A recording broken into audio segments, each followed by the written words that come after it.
Are you crazy sneaking that episode in? Seriously, do you want us dead? He wants me dead. All he wants you two to do is review, and you both have just done it, so it should be my turn to do something like this. That may be true, but we don't want you to be destroyed instead. Just say killed. The word destroyed is so dumb. You know, said I didn't care about you dying. Fem, can you just look at the bigger picture here? We're dealing with a psychotic wolf from space who is not afraid to kill us. He's just toying with us. You think I'm blind? Please, I know what will happen to us.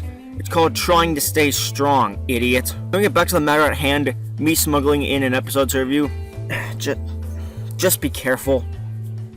That was interesting. Anyways, time to review a royal problem. It's a real royal problem, just saying that. It opens up with Starlight being summoned by the map. Why? Why in the hell would the map summon Starlight?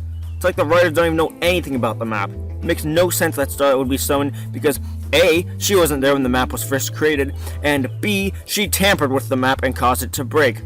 The only way this could work is if Starlight warped the map's magic into including her. But that could... She didn't. Ugh. Back when Starlight fixed the map with Twilight, she was in a prime position to imprint herself on the map. Great. Going away from that theory tangent, Twilight is in disbelief that Starlight is being sent to Canterlot. So she thinks it's only a minor thing, but that isn't the case at all. Starlight, for some reason, is in Canterlot Castle and stays there. Does Celestia let all guests stay in one of the castle's many suites when they come by? Does she not let hotels or motels exist? When she meets Celestia for the first time, Luna is standing on the left side, which is weird since she is usually on the right side during the theme song, so obviously something is up. Plus the whole nothing's wrong spiel. And Twilight just has to find a way into the episode because Starlight can't handle one on her own, which is true. Twilight doesn't want to believe something is wrong because then it will lead to Nightmare Moon coming back, despite it not being a power struggle. Okay, I may have weird hypothetical journeys, but I at least try to make them as realistic as possible. So Starlight comes up with the crazy idea of talking to the sisters to see what's wrong. Celestia is a morning person, always making fluffy pancakes for her sister, but Luna has nasty hangovers and leaves. Twilight is of course biased towards Celestia, but thinks it's weird to get facts from both sides, despite Twilight doing it when the two parties were literally at war. Anyways, Luna is hanging up Lavender in the castle to ensure the ponies only in the castle have nice dreams. Upon a quick Google search, it appears true that lavender or lavender oil can help people calm down if they have anxiety issues. So Starlight, after learning about the issues at hand, talks with ballerina Twilight. Twilight doesn't like the idea of just confronting the problem, so Starlight follows her gut and has the two talk out their issues.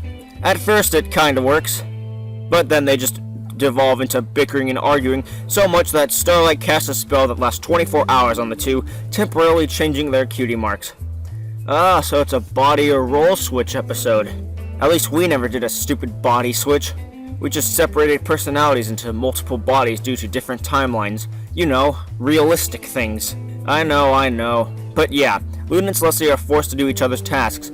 Warning, I'm not a fan of body or role switch episodes, but I can see them as good episodes. An example of a good body/role switch episode would be in American Dad, in which Roger and Stan switched roles, and it was actually genuinely funny. So let's see how this one goes. Luna is up first since she has a day schedule now. First thing is informing the public that Luna will be doing a day shift. Then some normal public appearances, like waving to the people while riding down the streets, ribbon cutting ceremonies, being a judge for rose contests, and photo shoots with foals. All of which go poorly. Luna's smile can't last the entire day and falters just at the perfect time for the cameraman, causing Luna to look like she dislikes the foals, and not only causing a PR nightmare, but somehow affects the donations for the school and not allowing the kiddies to go on a field trip. Luna takes this failure with a brick of salt and wants to fix it, but she can't. Not enough time for it in the day. So Luna's next duty is informing a tribe or town that there aren't any Timberwolves in the area around them. But there totally are. This fails. Luna soon realizes that in order to do everything, Celestia does require strength. To be able to deal with every situation, one after another, carrying a fake smile throughout the entire day and being able to deal with failures. Then Luna has to deal with two people arguing in the same door where the elements used to be held. Apparently the vault was destroyed and expanded, and after an exhausting 3 hours, the two guys are bros again, but Luna is tired out and retires for the night. Starlight then meets with a well-rested Celestia who thinks she has won. So Celestia's only duty is to protect those who are having nightmares. However, she doesn't have Starlight to be with her since, everyone is asleep, except for those rare college students. Celestia starts to talk to herself since it's lonely when you are alone, despite Alexis's views. The dreams in the background are pretty interesting, actually. We have Dash and Twilight flying in one of them, Cadence dancing to DJ Flurry Heart, Daring Do being Daring Do, Fluttershy and a Giant Angel, and Discord being bros with Smooze, as well as a baby Applejack being held by her parents. Oh boy, time for another tangent. Yes, another tangent. Baby Applejack and her parents. They aren't dead. They were said to be in a future episode with their origin story, as well as a supposed Romeo and Juliet style story. Last I heard, that is. So this means that Applejack's parents left their first daughter, second daughter, and son to be with their grandmother while they did Celestia knows what. They are terrible parents. You done there? Yeah, I think so. Good. Because you're supposed to be focused on reviewing this episode while the warden is away. Resuming.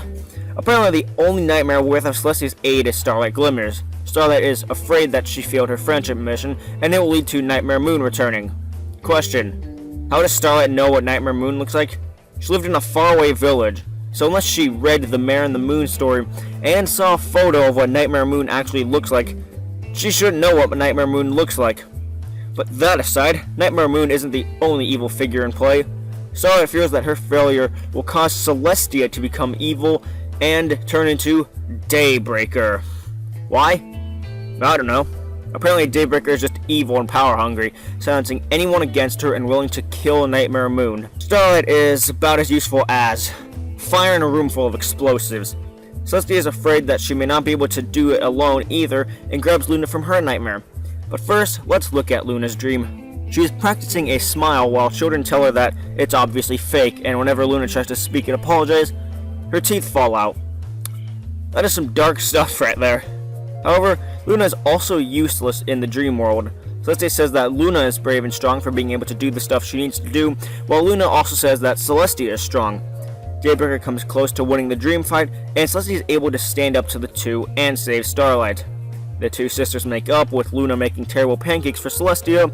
The two act like sisters once again, Starlight is confused as to what actually happened, and Twilight pops out of nowhere. The marks switch back, and Luna tells Celestia to clean up the mess she made while flying off like a true hero. First off, the writers of this have written some average episodes. Christine Sonko and Joanna Lewis are responsible for such classic tales like Castle Sweet Castle, one I kinda enjoyed, The Hooffields and McColts, which was okay, Rarity Investigates, which I didn't enjoy as much, Top Bolt, which was average, or Celestial Advice, another average, and All Bottled Up, which got a 3 out of 10. You forgot that she wrote Gauntlet of Fire, the one that you absolutely loved and gave essentially a 7 out of 10 on your rating scale that you don't even know how it works. Yes, they also wrote Gauntlet of Fire, which looking back on it, I can say that it's a solid 8 now. But looking at this episode in particular, it's actually a great episode. The bond between Celestia and Luna is a difficult one to write because there are so many ways to tell it. This goes for the sisterly but also co-worker kind of style. The two think the other doesn't appreciate their work, and it slowly builds up anger towards the other. When they walk a mile in the other's shoes, they realize the truth and become close again. That final moment with Luna fleeing, I found genuinely funny. The dream of Luna was also pretty dark, and I was surprised to see it even happen. Luna finally has a reason to be sad or brooding this time, instead of holding Nightmare Moon against herself over and over.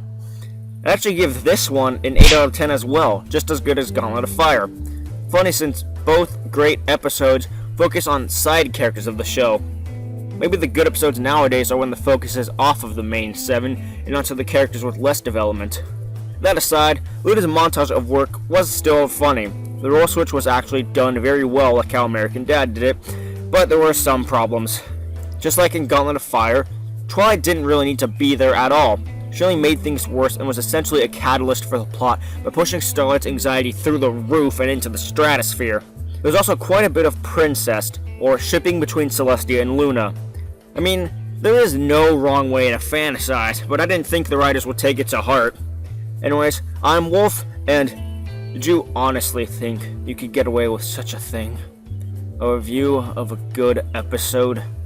Please, I'll give you one final chance to redeem yourself. Whatever your next review is, all of you must review it. Good luck.